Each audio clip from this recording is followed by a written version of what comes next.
Hello, my name is Rebecca Woodley and I'm joined today by my colleague Neil Essermont, who heads up the Industry Liaison team at the Pensions Regulator. Hello. Thanks for joining us for this webinar for business advisors. Today we'll be looking at automatic re-enrolment. There are two types of automatic re-enrolment: cyclical re-enrolment, which takes place broadly every 3 years, and immediate re-enrolment. For our webinar today, we'll concentrate on the process of cyclical re-enrolment. If you'd like to understand more about immediate re-enrolment, please look at our detailed guidance 11, and there's a link to this guidance on our useful links slide at the end of this presentation. At the end of the webinar, we'll round off with Q&A session, so have a think about anything you'd like to ask us. Just type in your questions as we go along. All of the slides will be available for you to download after the webinar. There are a number of areas we'll cover today, starting with an overview of the re-enrolment process. We'll look at who needs to be assessed and the exceptions that allow an employer to choose not to automatically enrol certain people. We will cover a number of things that you may need to consider when choosing your re-enrolment date. We'll also explain when you should complete the Redeclaration of compliance and what information will be needed. And finally, we will work through an example of re-enrolment and look at the various dates and deadlines. Before we get into the detail of the re-enrolment process, there are some key elements to understand. Automatic re-enrolment is the process where the employer must automatically re-enrol certain eligible staff into a suitable pension if they're not already active members of a qualifying scheme. Cyclical re-enrolment takes place approximately every 3 years, and the re-enrolment date is based on the employer's original staging date and not on when any members of staff were put into or left a pension scheme.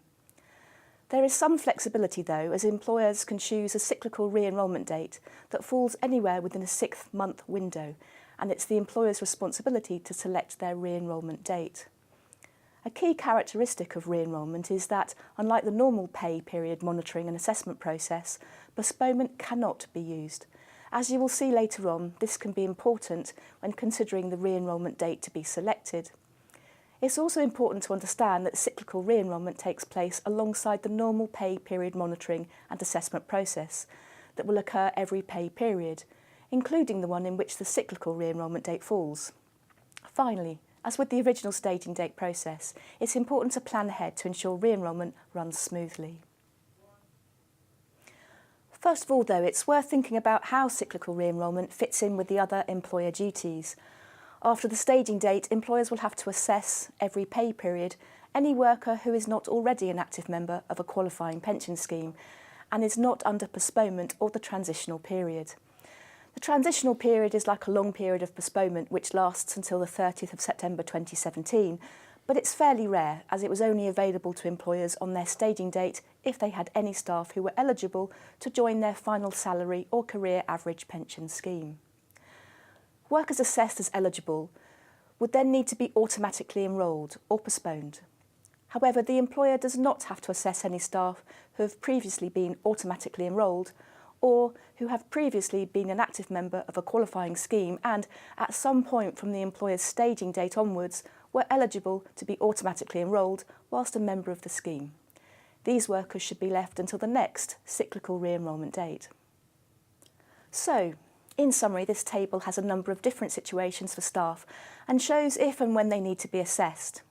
Firstly, active members of a qualifying pension scheme don't need to be monitored or assessed. They've already been enrolled. The second group comprises staff who are subject to postponement or a transitional period. They should be left until the end of postponement or the transitional period as applicable. The next entry in the table has staff who don't fall into any of the categories in the rows above and who have not previously been automatically enrolled or assessed as an eligible job holder whilst an active member of a qualifying scheme. This group of workers is subject to the regular monitoring and assessment process in each pay period. However, for the purposes of cyclical re-enrolment, an employer only needs to consider the final group of workers, those that have opted out or voluntarily ceased active membership of a qualifying scheme. And these staff only ever need to be assessed, approximately every 3 years, at each of the employer's future re-enrolment dates if they are not an active member of a qualifying pension. However, there are a number of exceptions to the employer's duties to re-enrol their staff, which we will look at later. The cyclical automatic re-enrolment date is not fixed, and the employer should choose the specific date for re-enrolment. There are some key features that the employer needs to understand in selection of the re-enrolment date. First, the re-enrolment date must fall within a 6-month window, which starts 3 months before the third anniversary of the staging date. For example, the third anniversary of an employer that staged on the 1st of October 2014 is the 1st of October 2017. The 6-month window starts on the 1st of July 2017 and ends on the 31st of December 2017. And the employer can choose any day between the 1st of July 2017 and the 31st of December 2017. The employer can only choose one re-enrolment date. An employer that operates more than one payroll, such as weekly and monthly, cannot use different re-enrolment dates for each payroll, and it's possible there will not be a date that fits into both pay cycles. The importance of the re-enrolment date is that just like the original staging date, for those being re-enrolled, it will be the effective start date of membership of a pension scheme and the start of the 6-week joining window, during which the re-enrolment letter needs to be issued and active membership achieved, and the start date for the calculation of pension contributions.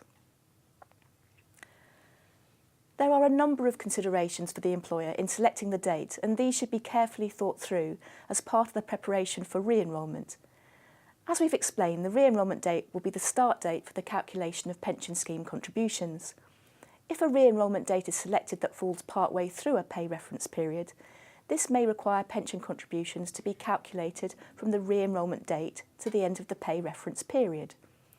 Remember, because postponement cannot be used, you will not have the option to postpone the assessment to the beginning of the next pay cycle. In preparing for re-enrolment and the selection of a re-enrolment date that simplifies the re-enrolment process, we suggest you liaise with both your pension and software provider to collate information. For example, you need to understand from your pension provider if the pension scheme rules require proration. If this is the case, you'll be required to calculate a part period contribution unless the pension provider is prepared to amend the scheme rules. Similarly, it will be necessary to understand whether the payroll software or software being used for assessments has the functionality to calculate pension contributions for part of the pay reference period. The answers to these questions could be significant in the selection of the re-enrolment date you intend to use. For instance, if there's no flexibility with software or pension provider to manage calculation of a pro rata contribution, this might lead to the selection of a date which is the start of a pay reference period. We suggest you check some other things about your pension and software as part of the preparation. If someone who needs to be re-enrolled is an active member of a non-qualifying scheme, but it's only non-qualifying because the contributions are below the legal minimum, can the employer simply increase the contributions back up to the normal rate rather than re-enroll them into a different pension? Additionally, will the pension provider provide template communication material to support the re-enrolment process? If not, you can use the automatic enrolment letter template and can choose to change the word enrolment to re-enrolment from our website. We also suggest that you could check if your software supports re-enrolment and can identify the right workers at re-enrolment. If a worker chooses to opt out, a refund of all of their contributions paid since the re-enrolment date will be due. If they were already a member and their contributions have been increased, the refund is not just the increased level of contributions, it is all their recent contributions. We mentioned earlier that there are a number of exceptions where the employer has a choice of whether or not to re-enrol certain workers. One exception applies to directors working under an employment contract. If a director is not the sole employee of a company and becomes eligible to be re-enrolled, the employer may choose not to enrol the director. It's important to understand that the employer's choice applies only to the duty to enrol and re-enrol, and that all other duties remain unchanged. The employer will still need to send out communications letting the worker know they can ask to join a pension scheme, and the employer will still need to complete a declaration. Please note that if one of these types of workers asks to opt in or join a pension, the employer must enrol them, except in their notice period. They lose their right to opt in or join. This also applies to limited liability partners if they don't meet the criteria of a salaried member under HMRC tax rules. Once again, the employer can choose not to enrol a partner in this circumstance. If an LLP partner is considered a salaried member under HMRC rules, the duties would continue to apply in full. If a worker is in their notice period, and notice has been given or received before or up to 6 weeks after the automatic re-enrolment date, then the employer can also choose not to enrol them if they become eligible. The employer can also decide not to re-enrol a worker that has HMRC tax-protected status for their pension savings. 2 further exceptions exist for events that have occurred in the 12-month period prior to the selected re-enrolment date. First of all, the employer can choose not to re-enrol a worker that has opted out or ceased active membership of a qualifying pension scheme within the 12-month period. In this circumstance, the employer could choose not to reassess the worker until the next cyclical re-enrolment date.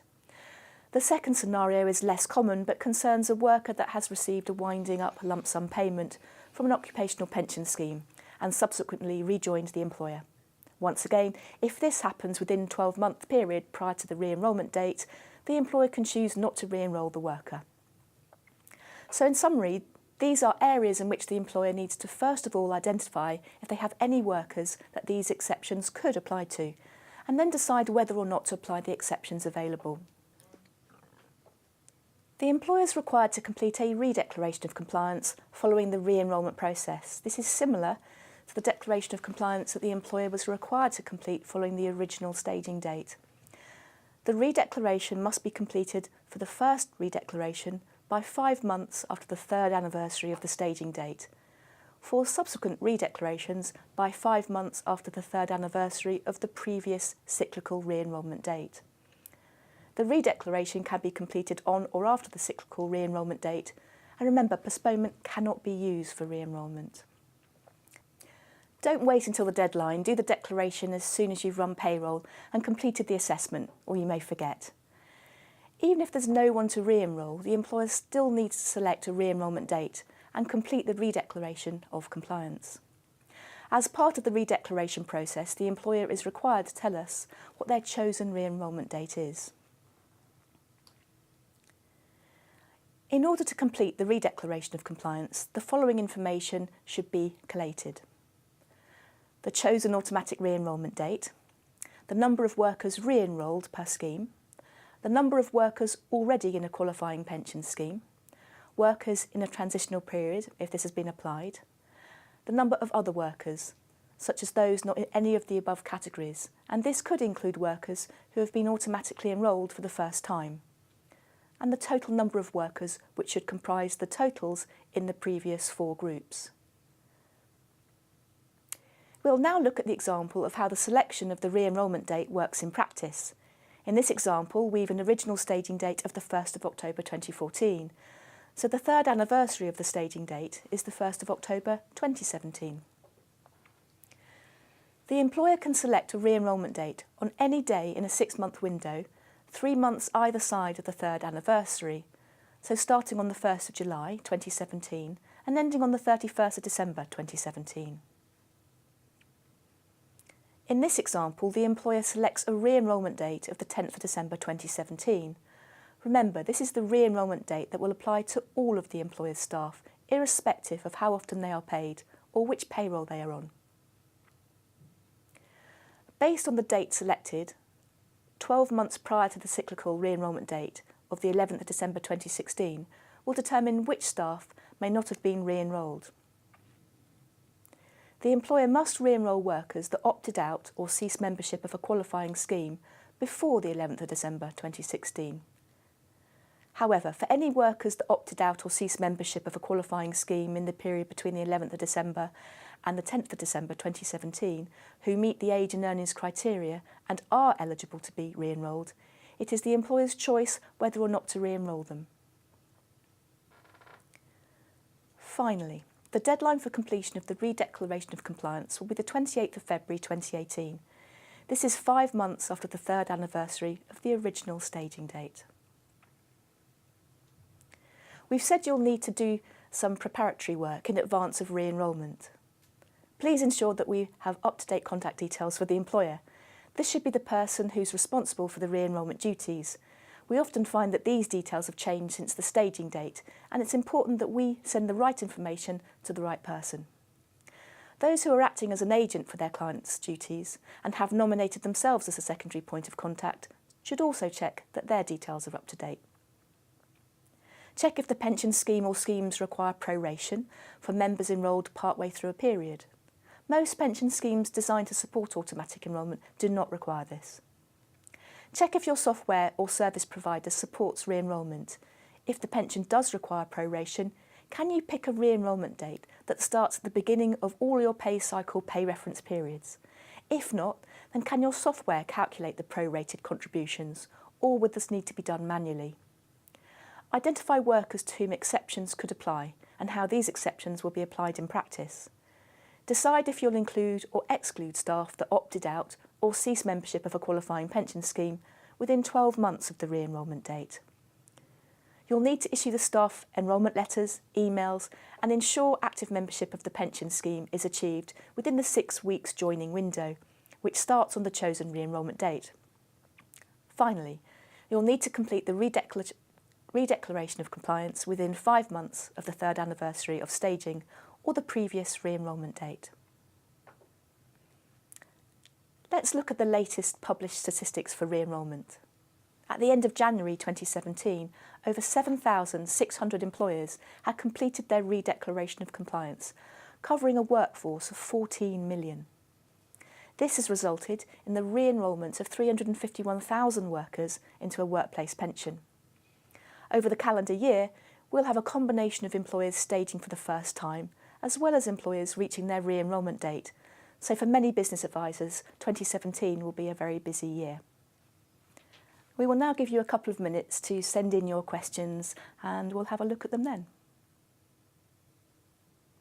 Thank you very much for all of your questions, and Neil is going to be answering those right now. If you've got any other questions you'd like to ask us on automatic enrolment, please do feel free to send those in and we'll answer those too. So the first question for you, Neil. I understand that those workers who opted out at automatic enrolment need to be re-enrolled 3 years later. But what about staff who've been taken on in the meantime and choose to opt out? Do they need to be re-enrolled 3 years after their start date? Wouldn't it just be simpler for an employer to have one re-enrolment date that applies to all staff? Well, thank you for the question, Angela. I believe this question was sent in before the webinar started. So hopefully those of you who have gone through the presentation will realise that there is one re-enrolment date for an employer, and all of their staff would be subject to re-enrolment. Although, of course, you have that option that if they opted out or ceased membership in the 12 months preceding the chosen re-enrolment date, the employer may decide not to enrol them if they triggered re-enrolment. That's great. So now a question from Emma. If a payroll only has directors, does re-enrolment still apply? So it's not so much the payroll, it's the employer. If they have automatic enrolment duties, even if there is no one to re-enroll, they do have to pick a nominal re-enrolment date and they do have to make a declaration of compliance. So when we talk about directors, there are directors who are not working under an employment contract. Those are completely excluded from automatic enrolment duties. But if it was a director who was on an employment contract and there was more than one other employee in the company, then that director would not be excluded and would be subject to re-enrolment. But directors who are subject to re-enrolment, the employer can use their discretion, their choice, not to automatically re-enroll them if they so wish. So the answer is re-enrolment does apply to a director with an employment contract if there's more than one employee in the company, but the employer may choose not to re-enroll them if they trigger. Okay. So we have a financial planner asking, how does the refund work for re-enrolment if a member opts out? Okay, well, it's really the same process that you would use for automatic enrolment. So if the worker chooses to opt out within that 1 month opt-out window, they will get a complete refund of all of the contributions that they may have paid since the re-enrolment date. And we covered in the slide pack the scenario where someone may actually have been earning, may have been contributing less than the legal minimum, and so being an active member of a non-qualifying scheme, if they're re-enrolled, it may be that the contribution rate has simply been put up. And if they opt out, they would actually completely cease membership. So if someone in that position who has chosen, after being re-enrolled, to lower their contribution rate below the legal minimum, if they want to revert back, then they'd need to make that arrangement with their employer or their pension provider, because if they cease membership, if they opt out, it will completely cease the membership. I won't probably go into explaining very much about the opt-out window, but it is 1 calendar month. And if they opt out within that month, they will get a refund. The employer is obliged to refund all of their contributions since the re-enrolment date. Okay. This next question from Sarah. When do our clients have to send letters about re-enrolment to their staff?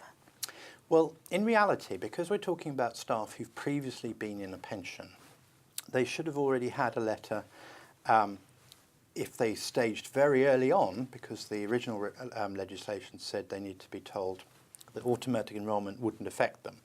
If they were enrolled, if they'd been a membership, if they'd been in the scheme for a number of years, they actually may not have received this letter.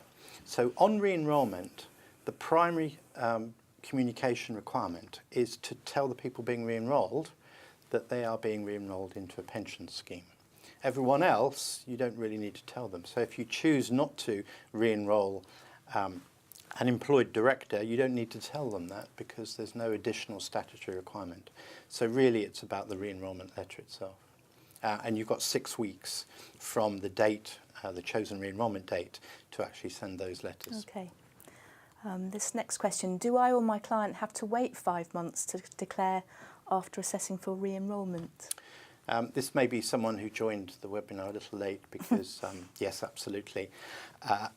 You can wait until the deadline, but if you have all the information to hand, then it probably makes a lot of sense just to make that declaration, because you'll forget otherwise.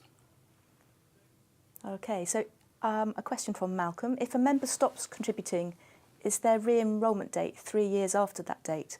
Or will the member be re-enrolled at the standard cyclical re-enrolment date, which could be less than 3 years since he stopped paying contributions? So similar to the first question, Yes, but not exactly the same. But no, I mean, Malcolm, thank you for the question. I mean, what we're saying is there is a standard cyclical re-enrolment date that is tied to the employer and the employer's staging date, and in the future it will be tied to their chosen re-enrolment dates. And it's on that date that all of the assessments are done. So it really doesn't matter when they opted out or ceased membership, unless the employer chooses to use that 12-month option of not re-enrolling them if they have recently, in the last 12 months, opted out. So, from Colin, how would the employer know that an employee has HMRC tax-protected status and therefore shouldn't be enrolled? Or? Well, really, it's if the employee is told the employer. It's an option. So if the employer doesn't know that they have tax protection, then clearly they won't be exercising that option, and they will actually enrol the person. Providing they opt out within the opt-out window, it unwinds the membership and it'll refund all the contributions as if they'd never been a member, so it won't breach their tax protection. But they will have to do that in the 1 month window in order to do that. Okay, I'm just reading this one from Geraldine. So, do employer not assess new workers for the workplace pension as they join the business, but wait until the re-enrolment date instead? No, definitely not. You see, re-enrolment is a very separate process, and it's only for those people who've previously been in a qualifying pension scheme. They may have joined contractually, perhaps before the employer staged, or they've been automatically enrolled. So for your normal new joiner, they're treated as if they'd never been in a pension scheme, because if they have been in a pension scheme, it was with a different employer. And when people move from one employer to another, you should wipe clean any history. So a new joiner would need to be assessed from their start date or the first time that they're paid. If they trigger automatic enrolment, they can actually continue to be postponed, unlike the people who are being re-enrolled. So therefore, you just carry on doing what you should be doing already if you've staged, and that is deal with it as an automatic enrolment process. Once they've actually been enrolled in a pension and they opt out or cease membership after the opt-out window, that's when they only need to be looked at most every 3 years. You stop assessing them and you leave them until the re-enrolment date. And a question we get asked quite a lot, Neil, will we be sending reminder letters to employers about their re-enrolment and their redecoration? Yes. We continue to refine when and how we communicate, but we are at the moment sending out letters to employers, and we're sending them out about 3 months before their 6-month window opens. So that's about 9 months before their re-enrolment, the close of that re-enrolment window. Okay. The questions have moved around. So that's one from Adrian here. Do I need to set up a pension scheme if none of my staff need to be put in one? Definitely not. So if you have no one to automatically enrol, you don't need a pension scheme. You can make a declaration of compliance saying, I've not automatically enrolled anybody and I don't have a pension scheme, and that's perfectly okay. Yeah. Obviously, the thing to remember is that if someone triggers automatic enrolment because they turn 22 and they're earning enough, or they've got variable earnings and they get a bonus, you will actually need to set a pension scheme up at that point.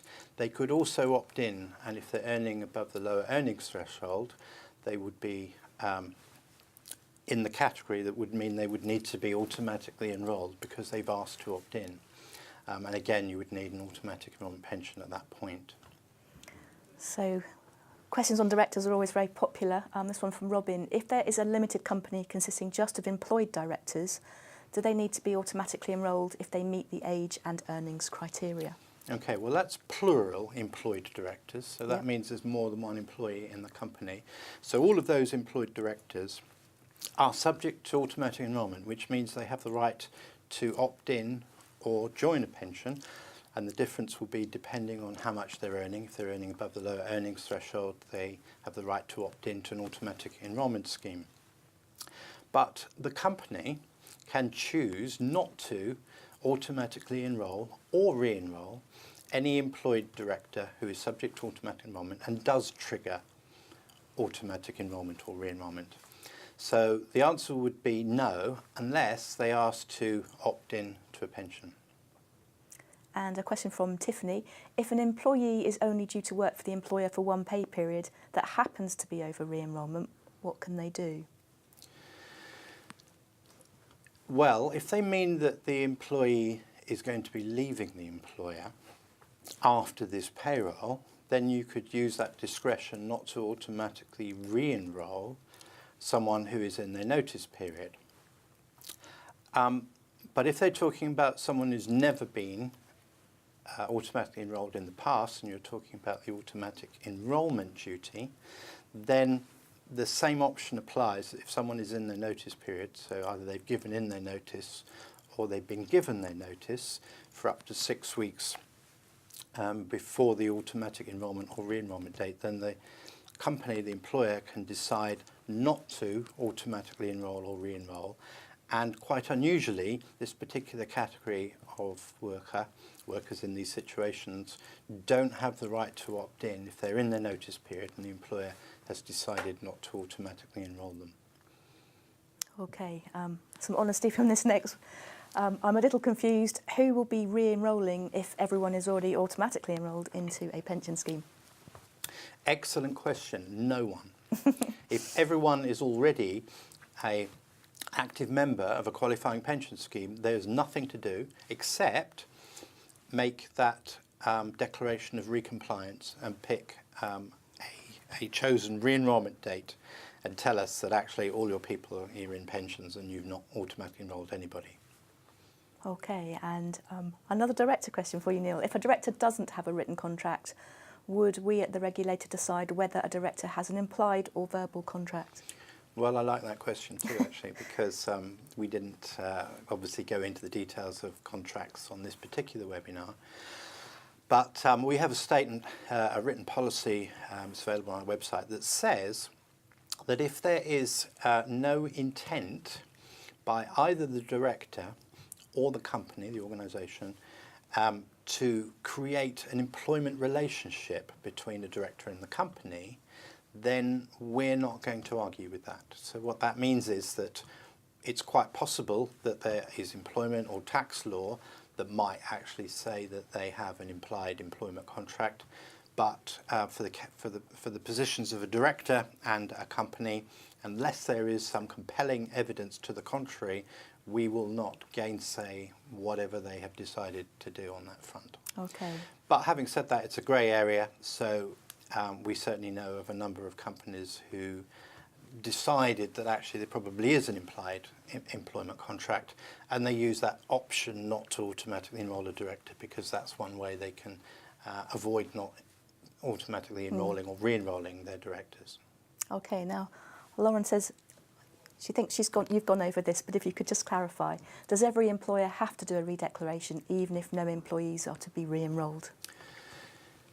Well, I would say yes, but there is a caveat, of course, because there are some employers who have no duties because they have absolutely no workers who are subject to automatic enrolment. So if, for example, you had a sole employee director, that employee director is completely outside of automatic enrolment, and if there are no other staff, no other workers, the whole company has no duty.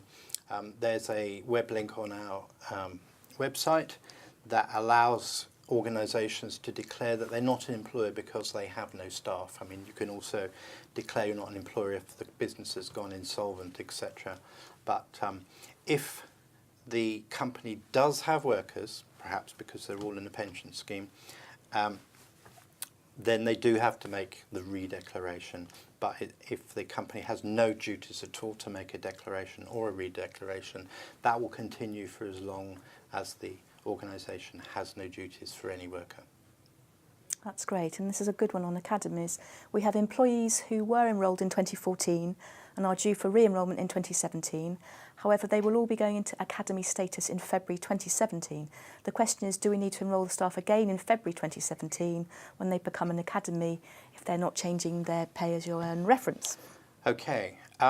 PAYE references were a convenient way of assigning a predetermined staging date, which went from October 12 and will go through to February 2018. But it really doesn't matter in the case of a new employer what PAYE reference they're using. What does matter is the date the academy was created, because it's a new employer. Now, they said they'll get their academy status in February 2017. So at that point, their previous status as an employer is completely wiped clean, and you would start from scratch. So the academy, the new employer coming into effect in February 2017, will get a staging date towards the end of this year. I think it might even be January 2018. But if you put the new PAYE reference into the duties checker on our website, that will actually give you the date that the academy is staging, because we will have had data from HMRC telling us when the PAYE reference was created, and that will actually tell us what the staging date is, because there's a lookup table. So in essence, assuming, just looking at the question again, really you'll be starting your enrolment duties from scratch. So everyone will be considered effectively a new joiner, and you just stage as a normal employer. You won't have a re-enrolment date until 2020. So if you stage, say, in let's say August of this year, August 2017, then your re-enrolment. Saying February, yeah. Oh, yeah. No, they become an academy in February, but their staging date will be later this year, or even January 2018. I can't remember off the top of my head what it would be, but it would be later this year or very early next year. So their re-enrolment date will be 3 years later. Okay. For any worker being re-enrolled, does opt-out have to be given as part of the re-enrolment communications? So are there any exceptions where an opt-out doesn't need to be given? Not really, because this is a standard part of an enrolment letter. There's not really a significant difference between a letter saying you've been automatically enrolled and that and a letter saying you've been automatically re-enrolled. In fact, you can send an automatic enrolment letter and it's okay. It's just that some companies may think that because these individuals are being automatically enrolled again, that it might be worth just making it clear to them that this is a re-enrollment.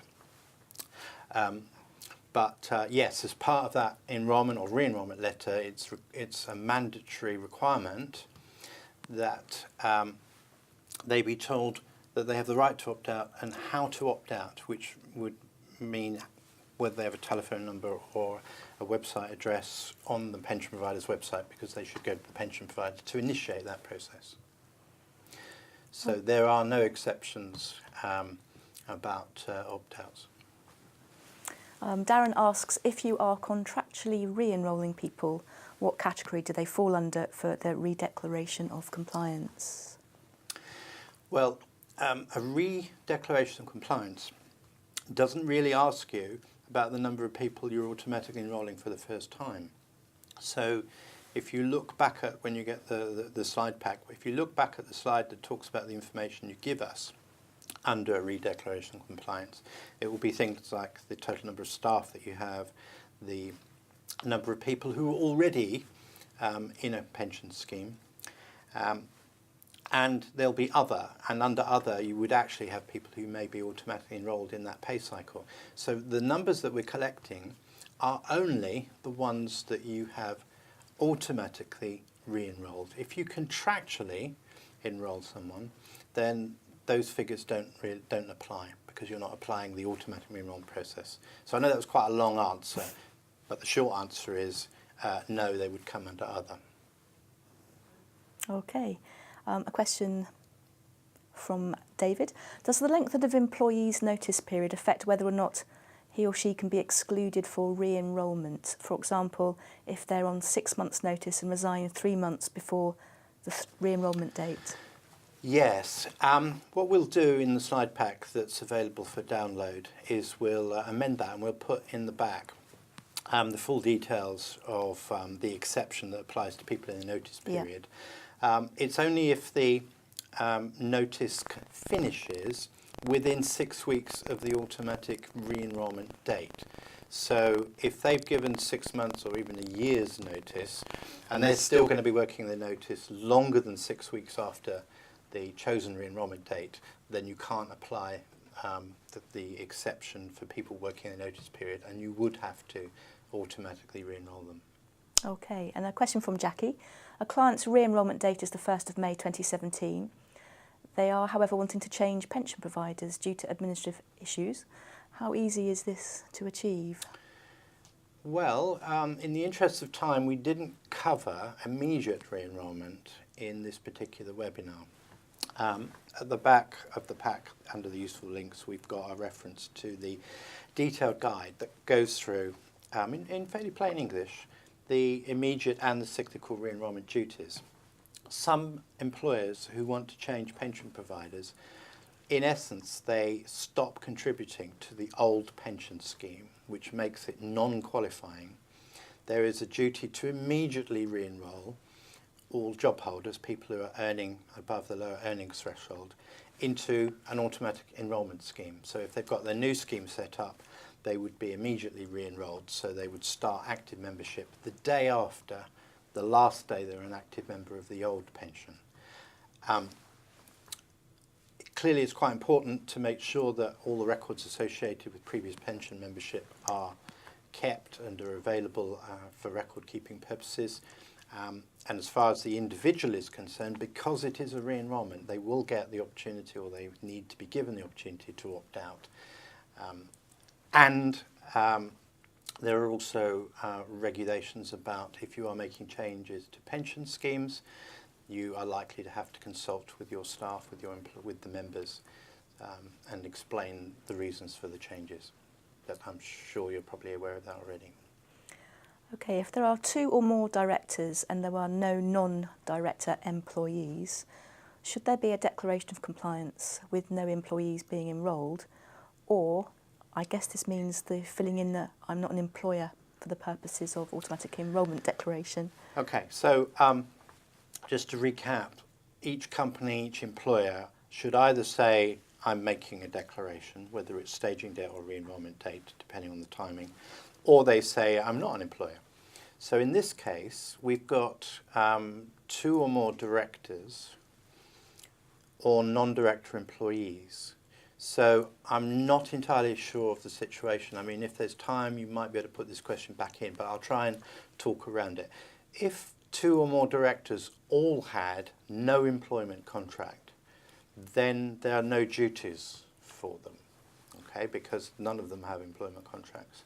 But if 2 or more directors do have an employment contract, and I think that's what they're saying in this question, or there might be employees who are not directors, then when it comes to the declaration of compliance window, there will need to be a declaration of compliance made, even if none of them are eligible to be re-enrolled. So I think the answer is you need to do a re-declaration of compliance because you have employees who are subject to automatic enrolment, even if no one is actually being re-enrolled for whatever reason. Perhaps we could add the director slides to the pack that will be made available. I think that would be probably a good idea. Okay. Someone has asked if the slides are available, and they will be. Will there be another re-enrolment period in another 3 years? Yes. Yes. Because it's another 3 years away, we didn't actually show the slides we have on that, which shows you what would happen on the re-enrolment. But it's the same process, except that instead of it being the 3rd anniversary of the staging date that determines the middle of the re-enrolment window, it's the 3rd anniversary of the last chosen re-enrolment date. So we do know some employers, because you can change your re-enrolment date to any day of the week or month, have decided they'd quite like that to be the 6th of April, but they're quite a few, they're the wrong side of the calendar, so every 3 years they're going to creep towards April until finally they can pick a 6th of April re-enrolment date. Yeah. We're asked here, how does the refund work for re-enrolment members opted out? That seems a bit like the last question, and it should just work the same as automatic enrolment. They will get a refund of all of the contributions that were paid since the re-enrolment date. Okay. Do you still need to issue a letter to staff who don't meet the criteria for auto-enrolling at the re-enrolment date? Thanks. No, you don't, because they opted out or ceased membership some time ago. For them, nothing changes. The statutory duty to explain in writing to staff that they have a right to opt in or join a pension scheme only has to be given once for their whole employment history. So at re-enrolment, really the only letter that you need to give is to tell people they're being re-enrolled, because of course you can't use postponement, so you won't be sending them a letter saying they've been postponed. Clearly, if you've also got other staff who are being assessed and automatically enrolled for the first time, you'll be sending letters to them and you might postpone them. Okay, this next question, I think it needs to be expanded a little. Could you explain the decision, read the 12-month opt-out at re-enrolment? So it's that space beforehand, isn't it? Yes, I think the reason for the option is partly because as an individual, you might decide that you're going to stop contributing to a pension scheme for reasons that are very personal to you, and they may have nothing to do with how long you've been a pension scheme member. Perhaps as your financial circumstances change and you decide you can't afford the contributions and you come out of the pension scheme. If you came out only a few weeks or months ago, they might find it slightly annoying that they're being re-enrolled so soon, which is why we've given the employer the option to exclude anyone who's opted out in the previous year. So really that was the rationale behind it. Whether employers choose to exercise that option is entirely up to them. Some employers, they don't even, if you like, look at the date that they previously opted out or ceased membership, they just re-enroll everyone. Then they can do that if they want. Okay, this is a good one. What would we need to do with those employees who opted out or ceased membership to join the company pension scheme, which is a qualifying scheme? So I'm presuming they opted out of the automatic enrolment scheme. Right, okay. So, nice question. So they've been automatically enrolled, or re-enrolled, for that matter, into a automatic enrolment scheme that will, by the way, have to be qualifying. And what they've done is they've opted out because they want to go into a different company scheme, which is a qualifying scheme.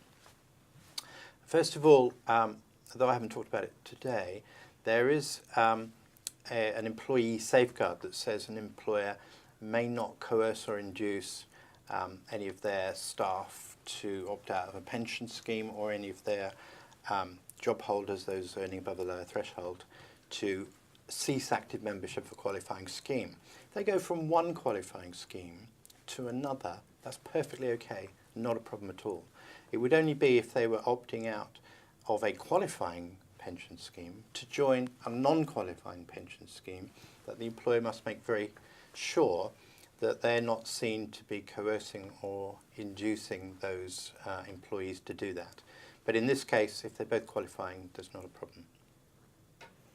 Okay, and a follow-up question, referring back to the Academy's question, if staff are in automatic enrolment, but from February 17 it counts as a new employer with a staging date sometime in 2018, what happens? Do they stop auto-enrolment contributions and then start again X months later? Well, the pension scheme that they will have automatically enrolled people into have rules about contributions. So, though there are no statutory duties in that transition, sorry, I shouldn't use that word, that's because of the transitional period, it's nothing to do with that. But if an employer ceases to have duties, and they're waiting now for their staging date in a few months' time, under automatic enrolment legislation, they don't have to carry out anything under automatic enrolment. But if you think about it, people were in pension schemes long before automatic enrolment was created. So there are ordinary duties. They put people into a pension scheme. The pension scheme rules say they should carry on contributing. In some cases, there may even be a contractual requirement to, or even a company policy, or if it was a public sector company, there could be government policy coming into play here. But the bottom line is that if they don't have to assess and automatically enrol staff for any other reason, then automatic enrolment doesn't come into play until January, February 18. Another one on refunds. If someone is re-enrolled and opts out, would they just get a 1 month refund? Well, if they were weekly paid, for example, they may have actually made a number of contributions before they've actually done the opt-out. I said before that I wasn't going to go into too much detail on the opt-out, but I will. The opt-out window doesn't necessarily start immediately. There's two things that need to happen before the opt-out window can open. The first one is they're actually enrolled into the pension scheme and they become an active member. So the pension has got their details and they've probably got a pension scheme membership number, etc. The second one is that they've been given their email or letter telling them that they've been enrolled or re-enrolled. So if you think about a monthly payroll, if that's run towards the end of the month, they might have actually picked the re-enrollment date to be the beginning of the pay period, so that might be the 6th of the month or the 1st of the month. And so by the time they actually do payroll run, that might be when they generate the letters to say you've been re-enrolled, and that might also be when they send the information across the pension provider to actually enrol them. So the opt-out window would start perhaps a few days or a week or two after payday and run for 1 month, by which time, if they opt out after the next month's payroll cut-off, they'll have paid 2 months. So the point is, if they opt out after re-enrolment, any contribution taken after the chosen re-enrolment date will be refunded. Okay, so we have time for just 2 more questions. Why would any staff qualify for the workplace pension for the first place at re-enrolment if they were already assessed at enrolment or at the start of their employment, if that was after the staging date? Would all staff not already be either enrolled or opted out? Well, there's a couple of things. First of all, the age and earnings criteria says that if you're between 22 and state pension age and earn above the equivalent of £10,000 per annum, but slightly different depending on whether you're monthly or weekly paid, it's £833, for example, if you're monthly paid. So, first of all, someone might turn 22. Secondly, someone might have highly variable earnings, particularly if they're a part-time worker. or it may be that their normal basic pay is under the £10,000, but they get a bonus, a commission, or overtime. They do a lot of overtime, and so they might trigger for the first time. So that's really what the automatic enrolment duty says, that until someone triggers for the first time, they need to be assessed every pay cycle. And if they are eligible to be automatically enrolled, you have to enrol them. If it's the first time they're being enrolled, you can use this postponement.